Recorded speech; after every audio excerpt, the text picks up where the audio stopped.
Welcome to the 805 post show here at the Lexus US Open of Surfing.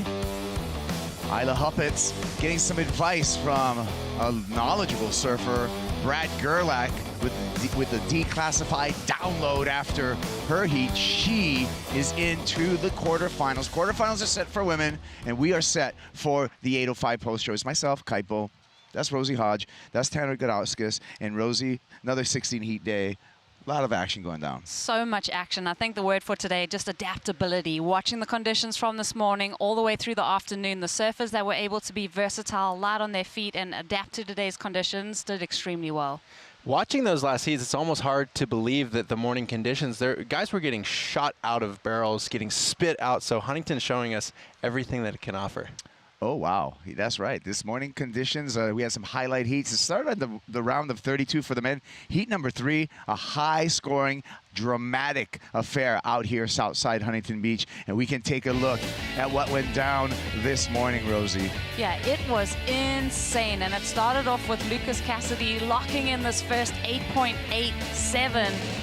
And he went absolutely mad, but so did everyone else in this heat, Tanner. I called this the heat of the century at the US Open because it was just nuts. Oh, it was insane. There's fireworks. Alonso Correa breaks his board, comes back out on his backup, and gets this wave rage here, which was a 9.6, and put him back in the conversation, but the scores were so high, he ultimately came out in third.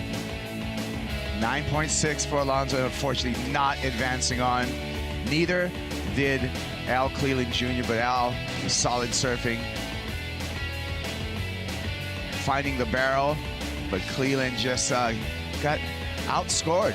Lucas Cassity, Deivid Silva moving on into the round of 16. But it was a highly entertaining heat all the way around. Something about Lucas Cassity, he's an alternate into this event, so that's pretty cool, getting the call up. Yeah, well, there's the numbers, and we've been talking a lot about Lucas Cassity at the 805 post show, so he's been making the highlights daily. And look at those numbers, 8.87, Tanner, and an 8.16. That's an excellent heat total. It's funny, we've heard a lot of competitors saying they were surprised by the conditions and they didn't have the equipment. And I was talking with Britt Merrick, of course, Lucas Cassity riding Channel Islands, and Lucas is on a trade-in from George Pitar. It's a Mikey Phelps shortboard, so it's not even his quiver. Wow. He just needed something to get under his feet, and it looks real good. Amazing. Sometimes you get like lucky circumstances that happen that way, you know? I remember that happening with trade-in boards on the championship tour often. It actually happened with Lucas Macinas. Kanoa Igarashi gave him some of his boards that were a little bit too narrow for him, a little bit too less leaderage, and Lucas Macinas and Kanoa Igarashi both made it through their heats riding Kanoa's equipment. Yeah. Well, for the surfers that did make it through their heats, now we're set up for the round of 16 for the men. Let's take a look at some of the matchups because we're going to go man-on-man now through the rest of the comp. Rosie, you got a favorite one? Ooh, this is my first look at this. I mean, I'm loving the way that Taj Lindblad is surfing, as well as Gabriel Klausner. He's been very surprising this event. I love that heat number 2. You know, I'm seeing a lot of Colapinto in this heat draw right here. And for me, I mean, Crosby is one of my personal favorites, but for him to come up against Juggernaut Jake Marshall from San Diego, feeling right at home as well, that's going to be a great heat. And Griffin having to go head-to-head with Jackson Bunch, who in these kinds of conditions is so hard to beat. He has every move in the quiver. Great heats. Heat number 4, that's my pick. 2 surfers in opposite weight divisions, but they're both heavy hitters when it comes to surfing. Cole Hausman up against Deivid Silva. I'm looking forward to that matchup. Of course, I always gravitate towards the goofy foot matchups. It's just built in you. A lot of San Clementians, though, I have to say. It is heavily weighted with San Clementians being very successful in this event. Yeah. Well, quarterfinals for the women, they're all set, and our world junior champion, Isla Huppets, she's in the quarterfinals. Let's hear from her with AJ. Well, and to go back to what Rosie said, all of the San Clemente folks who have made it so far, they talk about the experience that they have here in Huntington and how that helps. Isla, we've already seen so many faces of Huntington here for your first time at the US Open of Surfing as a full-time member of the Challenger Series. How are you able to adapt? I mean, yeah, the conditions have been really tricky. They're changing a heap every day, but I mean, I don't know, you just like free surf in the morning, watch before your heats, and I'm staying with Brad Gerlach, a family from here, so he's been giving me a few tips, and then obviously got the coaches down here, Pete and stuff. You just, yeah, take it heat by heat and adapt. You're doing a great job adapting even in the interview when the lifeguards started going. How are you going to carry this momentum during the quarterfinals? I'll just keep taking it, like I said, heat by heat. I mean, when it changes a bunch, that's all out of your control. So you just like do your surfing and yeah, stick to that. It's worked so far. We'll see you tomorrow. Thank you. Well, there you go. And we're all set up for the women's quarterfinals. We got some veterans. We got some new blood coming through. What do you think, Rosie? Oof, quarterfinal number 2, Johanne Defay, new mom back on tour, former winner out of here, and Eden Walla. I mean, she was a standout today. Yeah. Quarterfinal number 4 is going to feature a couple of world junior champs going head-to-head for a spot in the semifinals. Which one do you like, Tanner? Well, that first one, for me, Sierra Kerr was giving some insight in that post-heat interview where she's never in the WSL been a buzzer-beater character, but she's been this entire event. So she's into being challenged. And Alyssa Spencer, of course, we all know her. She rips. She's on the tour. So Sierra's coming up against these big names. I've been loving that narrative. You see it in quarter 1 and 2 where the Deivid and Goliath story of these young upstarts being challenged and rising to the occasion.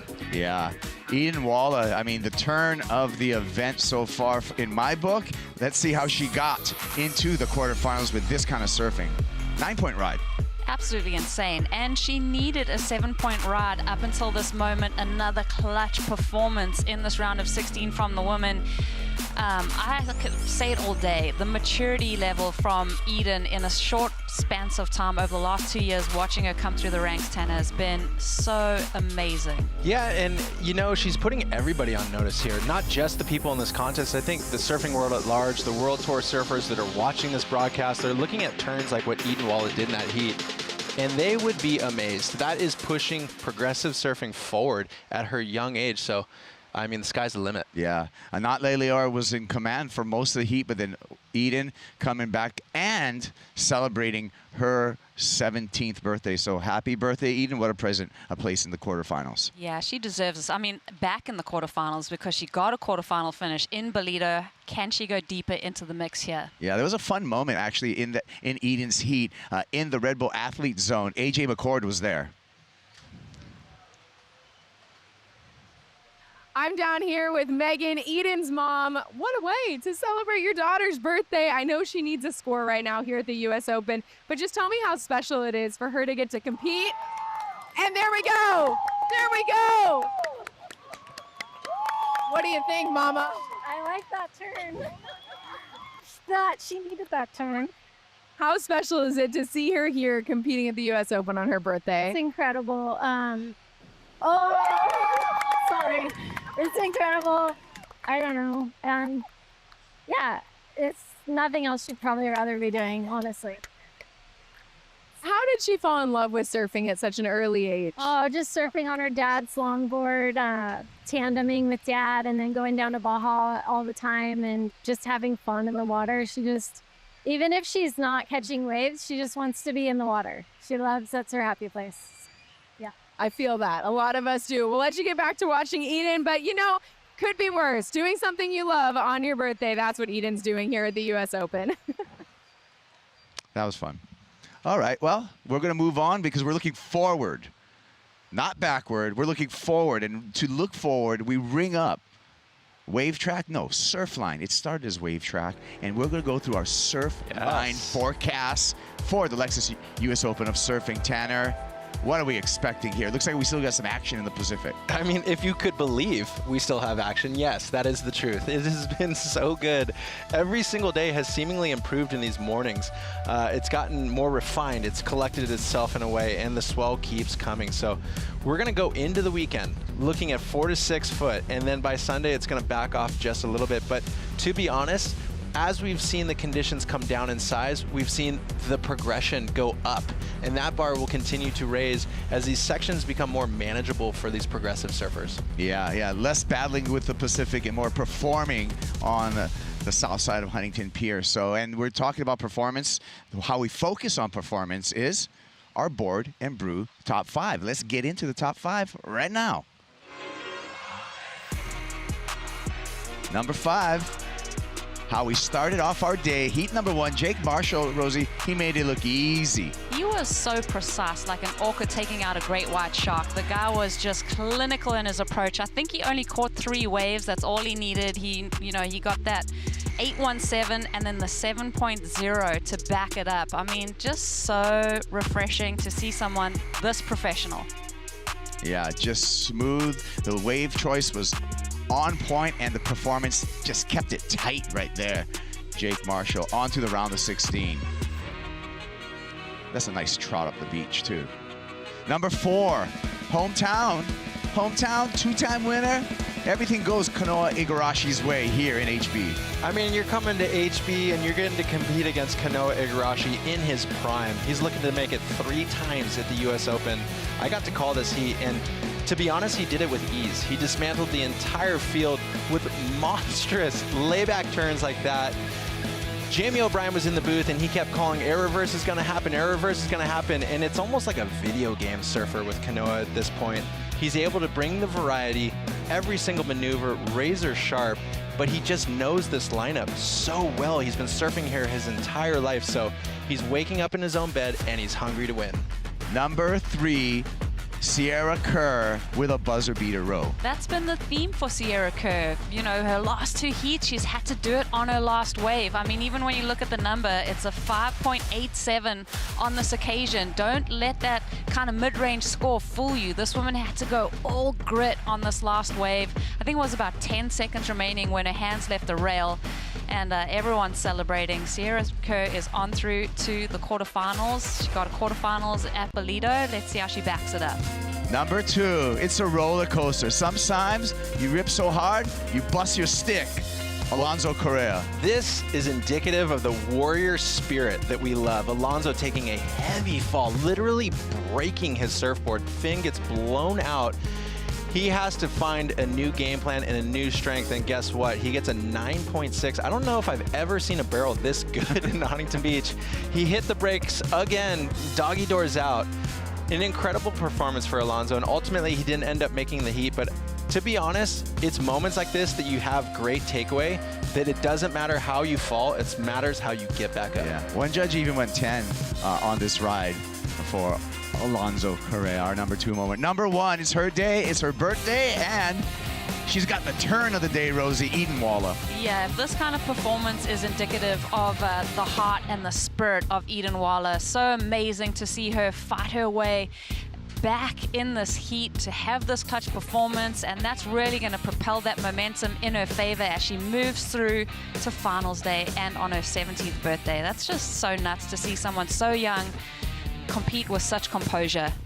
Yeah, and we're scheduled for women's quarterfinals tomorrow, so can't wait to see what Eden is going to do next. It's going to be one to watch. This is going to be one of the heats that you don't want to miss here at the Lexus US Open of Surfing. Board and Brew, top 5. Well, you guys, it's been good.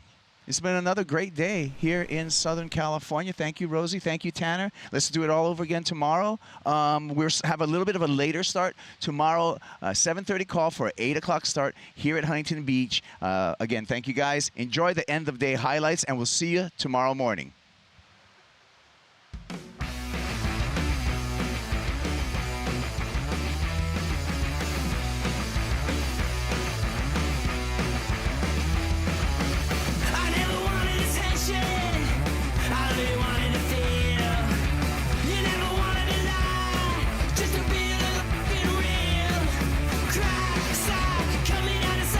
Look each other in the eyes. On my heart, I wear it like a veil.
This copyrighted event broadcast is produced by the World Surf League for broadcast around the world and may not be retransmitted, reproduced, rebroadcast, or otherwise distributed or used in any form without the written consent of the World Surf League.